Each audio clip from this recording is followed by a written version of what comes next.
Hey, good morning, Connect Church. We are in week 3 of our week 1 week-long social media fast. I am wondering how it's going for those of you guys who have been participating.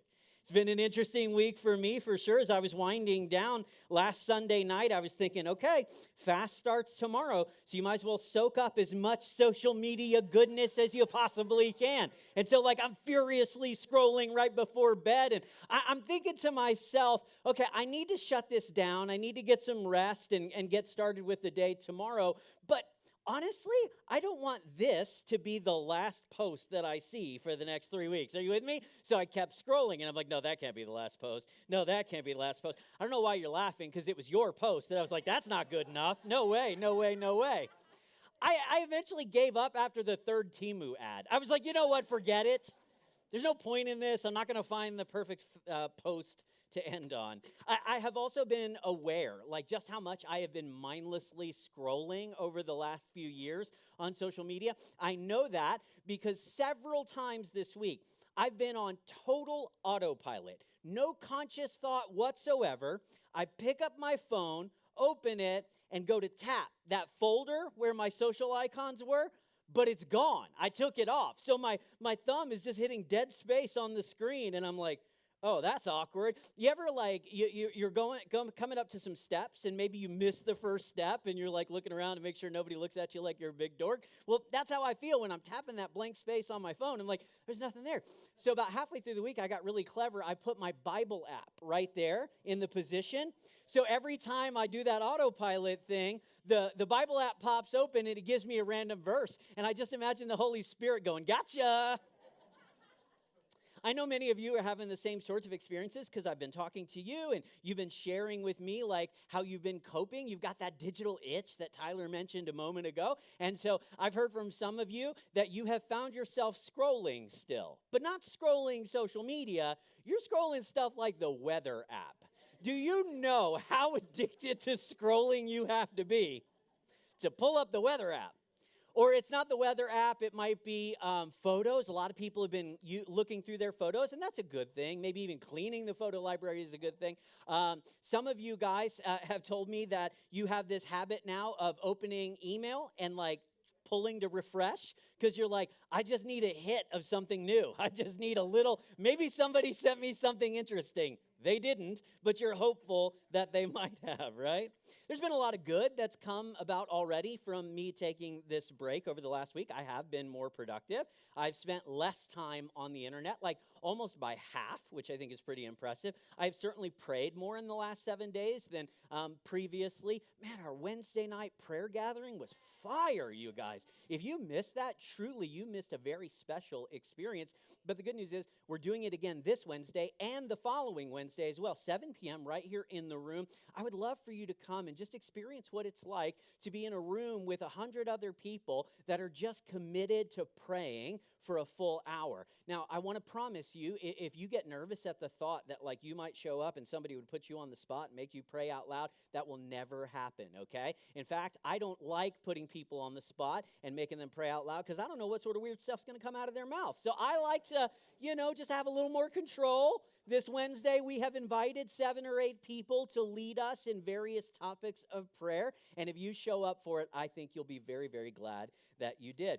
Unexpectedly, I find myself craving people a lot more in the last week. This is so weird because I am a deep introvert, okay? I never crave people time. I crave alone time. And if I get some alone time, I crave more alone time. So the fact that this week I was like, I'm really looking forward to seeing some people. I want to get back in the office and see the staff. I want to be there on Wednesday to see all your faces. That was unexpected, but I think actually a good thing. I'm more present. I'm more focused in the moment. There has been some difficulty that's come about from taking this break from social media. I feel very out of the loop. I don't know what's going on in the world right now. Maybe that's not a terrible thing, but I do feel a bit disconnected. Social media was my main source of breaking news, like it probably is for you.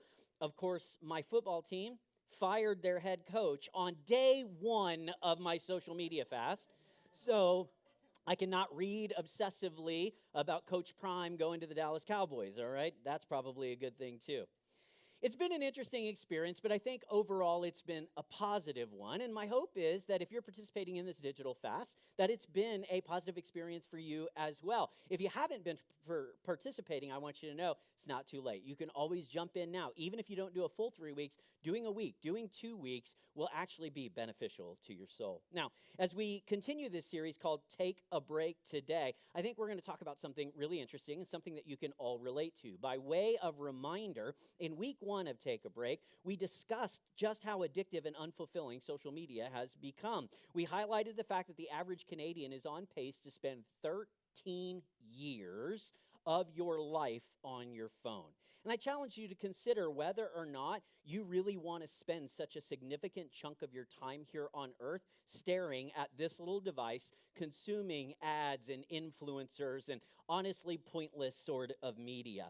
Then last week in week 2, we talked about how our devices are actually shaping us, or to use the biblical word, they are discipling us. That over time as we use these things, they seem to be molding us all into the same shape, and that shape is the form of a group of people who are angry and anxious and addicted. That's not what God has intended for us. So, today, we're going to talk about another sinister aspect of social media that we all fall victim to, the comparison trap.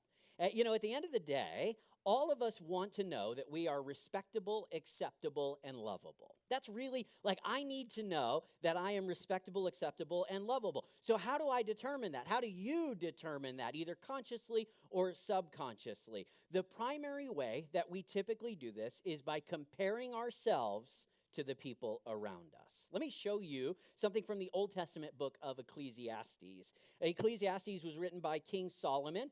Solomon was the son of King David. Like David and Goliath, that story, it's David grows up and becomes king. His son Solomon then takes over. And Solomon, as you can imagine, grew up in the lap of luxury. He lived in the royal palace from the time he was born. He had all the money and power and comforts that a person could ever hope for. But most importantly, the Bible tells us that King Solomon was the wisest man that ever lived. He was the wisest person on earth. And so 3,000 years ago, he wrote this book acknowledging the fact that fame and wealth and power aren't as satisfying as people think they are. When you don't have these things, you think, if I could just get them, then I'll be happy, then I'll be fulfilled and satisfied. And King Solomon says, guys, I've got bad news for you. I've enjoyed all of these things my whole life, and I'm just as miserable as you are. In chapter 4, he makes a very insightful observation. I want to read it. It's very simple, and I think it's going to grab your attention. In Ecclesiastes chapter number 4, verse 4, he says, "Then I observed that most people are motivated to success because they envy their neighbors." All right, that sounds like a bit of an overstatement there, Solomon. No need to be so dramatic. Surely not all success is motivated by envy. And certainly I think Solomon is being hyperbolic here, but we can't deny there is a lot of truth to what he writes. You and I typically receive our sense of self and our sense of success based on how we compare to the people around us. How do I know I'm acceptable and respectable and lovable? It's because I look at my neighbors and I see whether or not I am successful in comparison to them or not. If I compare my looks to their looks, if I compare my paycheck to their paycheck, if I compare my dogs to their dogs, I can either feel like I'm winning or I'm losing based on how I stack up in relation to them. I heard a pastor frame this dynamic one time by saying that we all live in the land of We live in the land of That is, we are constantly assessing who is more in any given social setting. Who is thinner? Who is richer? Smarter? Taller? I never win that battle. Funnier? I always win that one. Holier? Sometimes I win that one. Organized-er? Now I'm just making up ers. All right, look. You get what I'm saying. Every time we are around another person, and this is true whether we are physically in the same space as them or we are digitally tracking their lives through a screen, we are constantly evaluating which one of us is more in that particular dynamic. If your girlfriend is hotter than his girlfriend, you feel superior to him, right? If someone posts a photo of their new house and it is smaller and older than yours, then you feel better about your circumstances. On the flip side, if somebody goes on a bougier vacation than you do, or if their kids get invited to play on a higher level team than yours do, you can often feel like a failure. We live in the land of where we are constantly comparing ourselves positively and negatively to the people around us. Now, this is why I call it the comparison trap. The comparison trap. Because, and you need to understand this, there is no good outcome when I compare myself to those around me. There is nothing good that will result. This is obvious because when you compare yourself to somebody, and you don't feel like you measure up, they are than you are, right? Thinner, richer, happier, whatever the case may be, then you feel bad about yourself, and that makes you envious of them. Okay? So if you compare unfavorably, you're always going to feel envy, jealousy, like you're falling behind, you've got to work harder, something is right with you while it's right with them. It's obvious that that is not a healthy place to be. But can I tell you, the opposite dynamic is very much the same. If you compare yourself to somebody else and you compare favorably, that is, you are richer, you are funnier, you are whatever, you know what you end up with? Pride. So no matter what, every single time you compare, the inevitable result will be pride or envy. You can understand why this gives you like whiplash every single day and why social media in particular exacerbates this issue so much. Because one post you see, you're like, man, I'm doing all right. Look at me. I'm better than they are for sure. Look at this foolishness they're posting online. Don't you know you don't put your business out on Facebook like this? You judge them, you feel proud that you know better than they do. And then the very next post, you see somebody who is accomplishing more, who has something bigger or better or newer, and all of a sudden you feel bad and envious.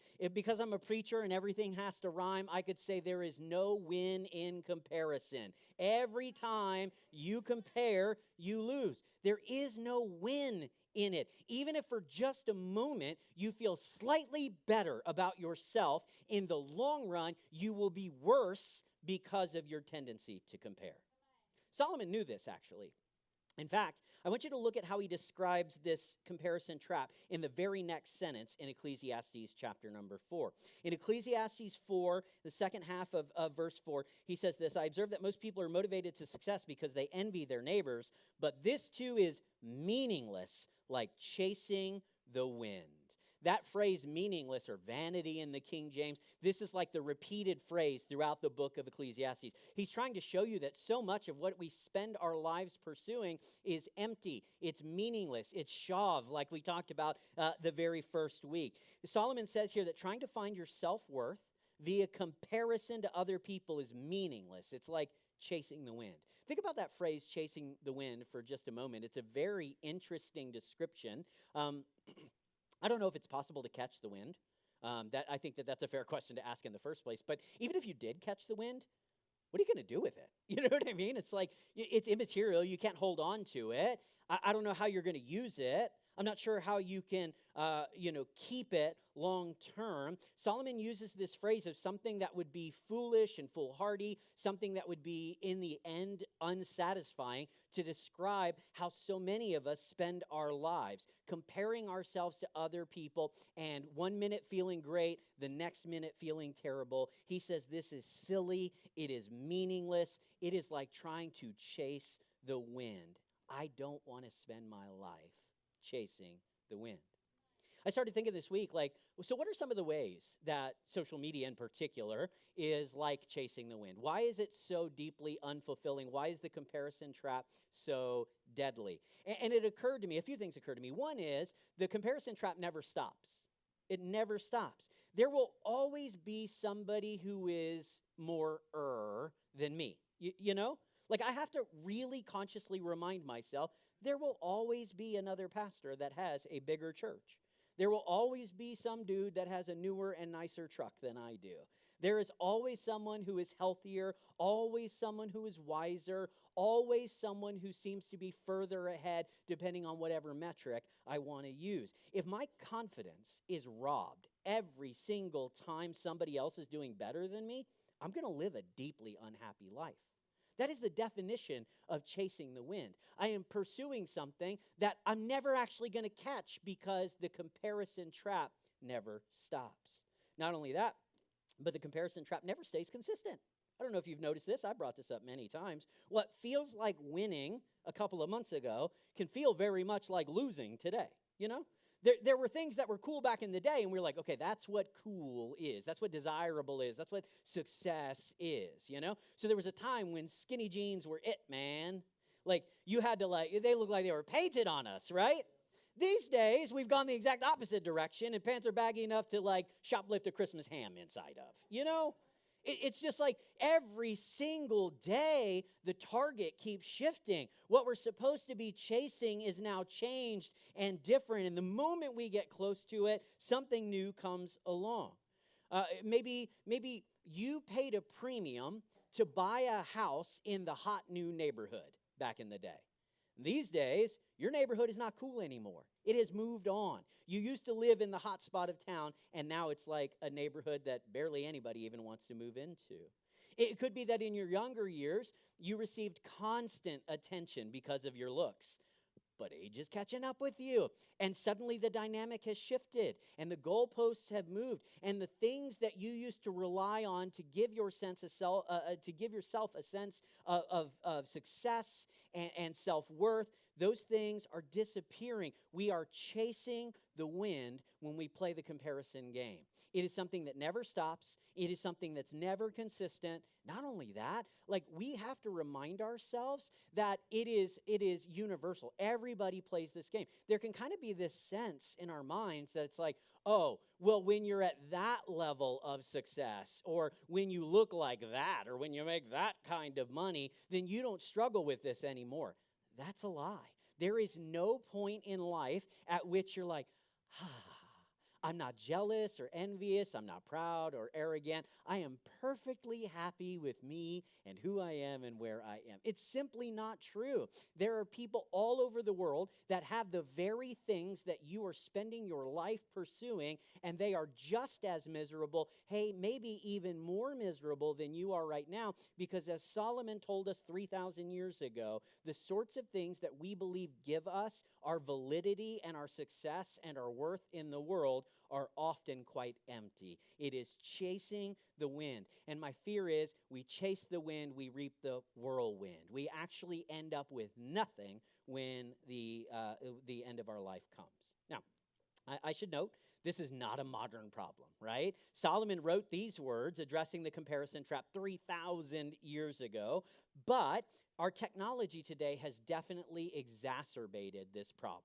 Okay? So I want you to consider that when Solomon wrote these words about comparison and things like that, 3,000 years ago, he was writing to ancient villagers in the Middle East. So if they were going to compare themselves to other people, it was like the few dozen other people that lived in their little village. You know what I mean?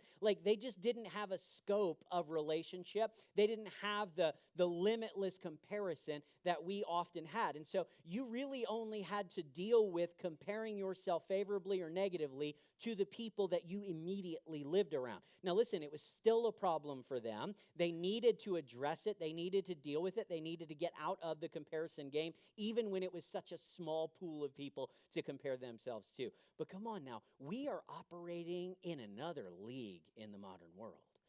In one 30-minute Facebook session, you can compare yourself either favorably or not so favorably to more people than Solomon's crew would have seen in a month or a year.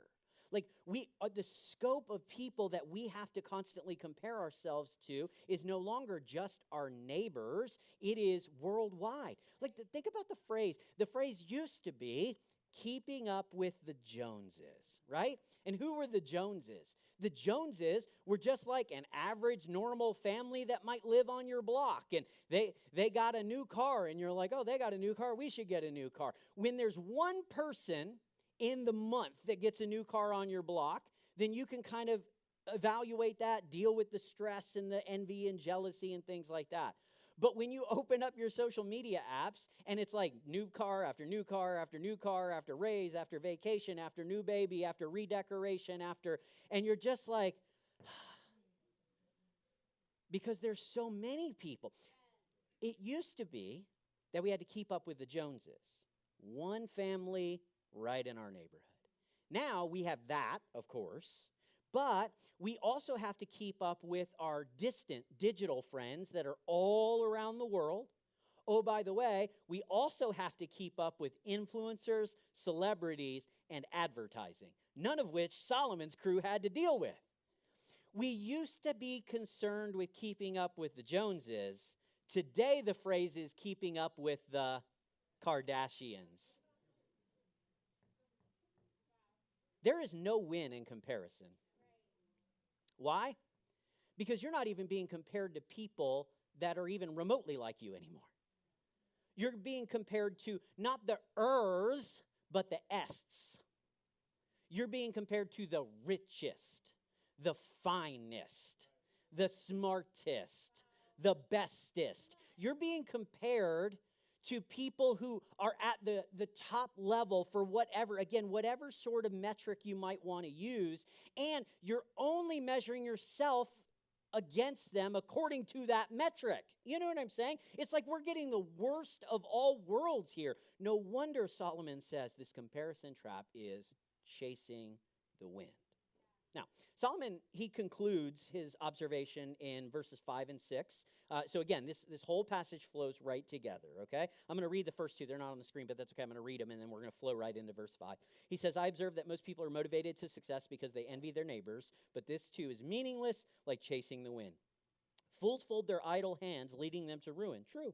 And yet, it is better to have one handful with quietness than two handfuls with toil and chasing the wind. I love that. Better to have one handful and peace than two handfuls and toil, strife, misery, never-ending work.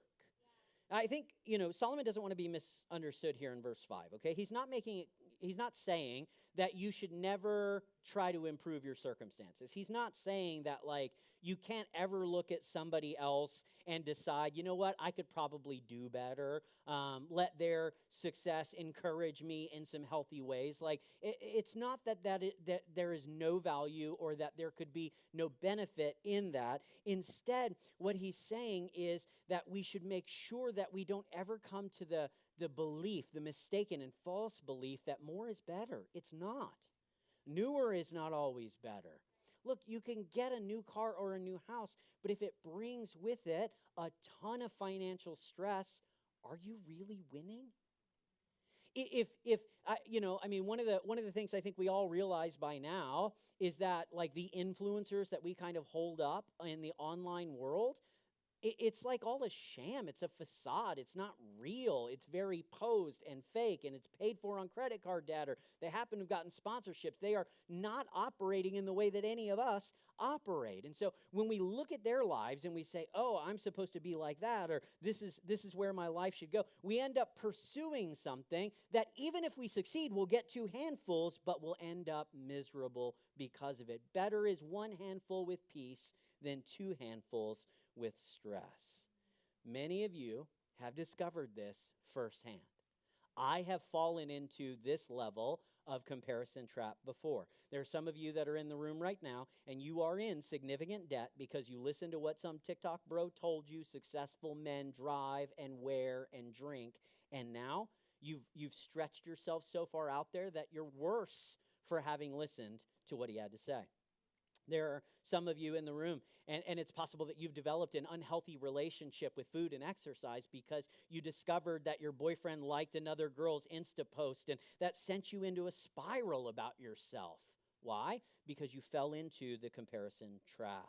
You might be putting too much pressure on your own children because you see how those kids are behaved, how your sister's kids handle school or sports or whatever the case may be. And because you've fallen into the comparison trap, you've put unhealthy expectations on your children. They are worse for it. You are chasing the wind. I could go on and on with examples.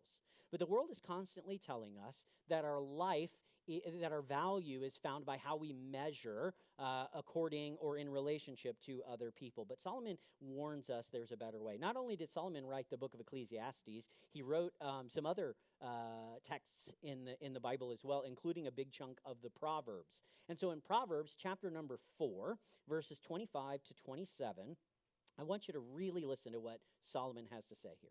He says, "Let your eyes look straight ahead. Fix your gaze directly before you.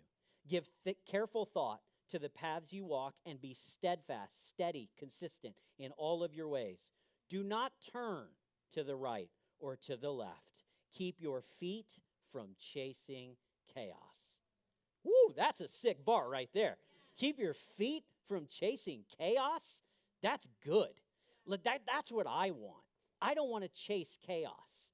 I don't want to pursue the wind. I don't want to live a life that is constantly trying to measure up to a standard that in the end has no validity in the first place. Solomon reminds us the moment we take our eyes off of God's plan for our life, the moment we get caught up in how other people are doing relative to us, we run the risk of drifting off course altogether.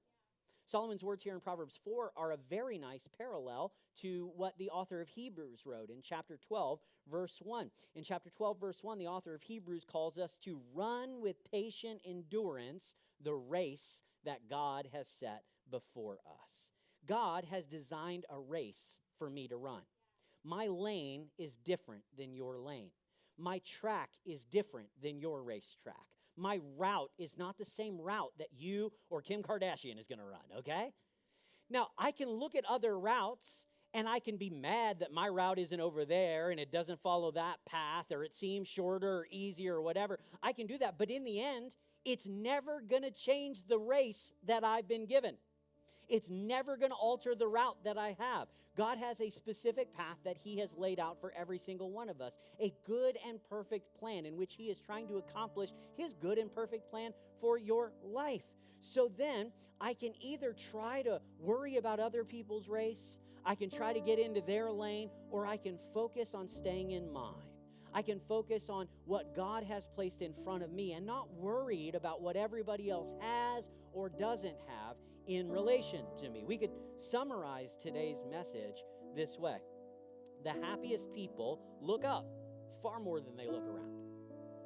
If you're a follower of Jesus, the standard is not your neighbor. The goal is not the neighbor. Christ didn't call you to keep up with the Joneses or the Kardashians. He said, "Come follow me." This is who we live for. This is who we pattern our lives after, is Jesus, not online influencers. And so my hope is that you would start to see how vain, how empty, how foolish it is to try to gain your self-worth based on something that will never end, something that's constantly shifting, and something that nobody enjoys, and instead to find that sense of self, that sense of success. How do I know that I am respectable and acceptable and lovable? Because God has told me that I am. I trust what he says.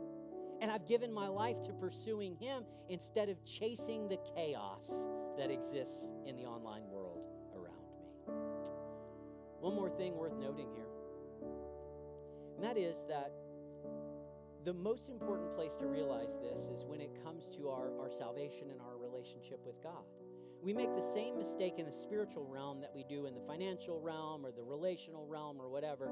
We compare ourselves to other people way too much, as if they are the standard by which we are judged. You know, I can look at you and I can be like, yeah, I'm doing better or worse than you in any given area that we might have talked about. And I can do the same thing spiritually. I could look at you and be like, yeah, I'm better spiritually than he is. I'll tell you that much. I'm not doing so bad. Look at that fool. Look at the things he says and does. Look at what he's gotten himself involved to. Not too shabby, Pastor Dan. You're doing all right, right? And I can assume that when I get to heaven, I'm going to stand before God and I'm going to be like, but God, come on, I was better than that guy. Do I need to pull up his post history? I'm better than him. And God's going to say, he wasn't the standard. she was never the metric I was going to judge you against. You realize that, right? The metric that we're all going to be judged against is Christ himself. So this is why the scriptures tell us to fix our eyes on Jesus, who is the author and finisher of our faith. I'm not going to look at him, and I'm not going to look at her, because they're not the measure that I'm going to be judged by. I'm going to be judged by the perfect standard of Christ. Now, here's the problem. I do not measure up well when compared to Jesus. When I'm compared to some of you guys, I measure up okay. But when I measure up to Jesus, I fall short and fully every single time. Luckily, we have a God who makes allowance for our faults and weaknesses. That not only making allowance, he has paid for our salvation. He has secured it through the sinless life of Jesus and the victorious death and resurrection of Christ, so that we didn't have to worry about the fact that we don't and can't measure up to the real standard. Instead, we can simply accept his grace and mercy in our lives and then live a more peaceful life as a result. That's my hope for you, that you would experience just that. And maybe, just maybe, taking a break from social media will help you to hear the Lord's voice in all of this a little more clearly. God, thank you for your word. I thank you that these scriptures from thousands of years ago are still speaking so clearly and directly to the circumstances that we find ourselves in today. And I'm asking, Lord God, that you would help us to understand the standard is not the people around us, it is Christ himself. And so, God, I want to pursue him with all of my heart, soul, mind, and strength. I want to live like him. I want to please him and no one else. And God, I know there are so many others in the room that are feeling the same way. So God, would you help us to keep our eyes fixed on Christ, not to look to the right or to the left, not to worry about the race that somebody else is running, but instead to simply trust you and take steps of faith forward every single day. We love you and we bless you and we believe that your way is the best way. We pray this in Jesus' name. Amen.